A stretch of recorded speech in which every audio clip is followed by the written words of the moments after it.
Hi guys, so today I'm going to show you how to do the secondary color balloons. So yesterday we painted the primary colors, and just to revisit primary colors, they are blue, red, and yellow. And our secondary colors are orange, purple, and green. And the reason they are our secondary colors is if you mix two primary colors together, you create your secondary colors. So when you mix red and blue, you get purple, red and yellow, you get orange, and blue and yellow, you get green. So today, since our primary balloons are all dried and set up, we are ready to paint our secondary balloons. So I had mapped out where they were going to be yesterday, but I want to erase the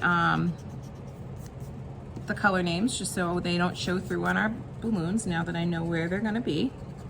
And I'm gonna start with my orange balloon.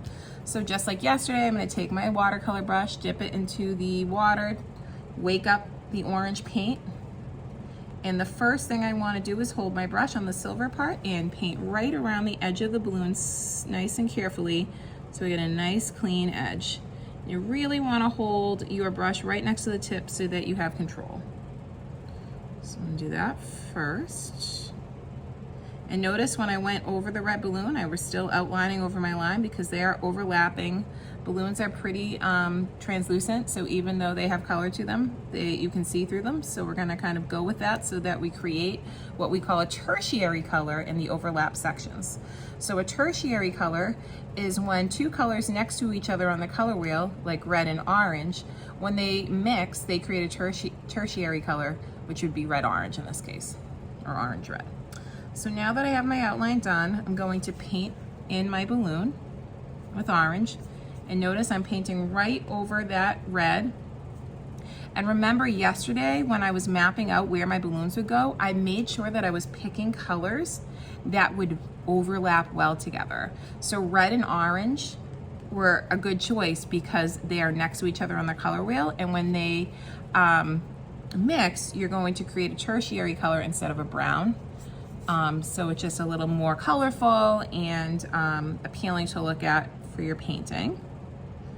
And I'm going to finish my orange balloon. And I can move a little faster once I'm in the balloon because my edges are nice and neat. I really want to take my time when I do those edges to keep a nice, neat, clean painting.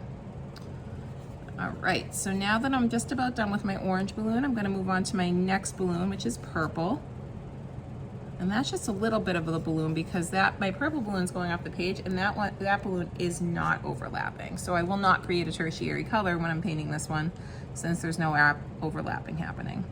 So again, I'm dipping my clean paintbrush into the purple, and I'm going to move this so I have, make it easier for me, so I don't want to get paint all over my white areas in my background. And I'm gonna very neatly paint my edge so it's nice and neat with purple.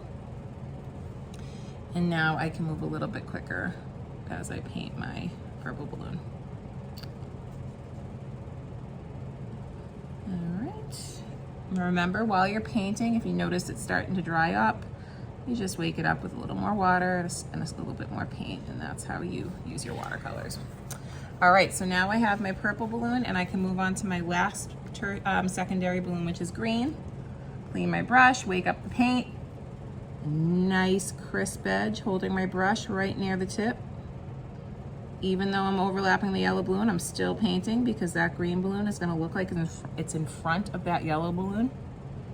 And when I paint over it in the overlap section, a lime green will start to shine through. And again, that's a tertiary color. So now I am just about done with the painting portion. So today, by the end of class, everyone should have their balloons all painted. And then you will, tomorrow, we will finish up this project. In the next video tomorrow, I will show you how to put some white highlights into the balloons so they look shiny and so they have have form to them. Okay, form means they look three-dimensional. Using a white oil pastel crayon, and I will also we will also add some strings coming from the balloon tomorrow using black Sharpie. Enjoy your painting day.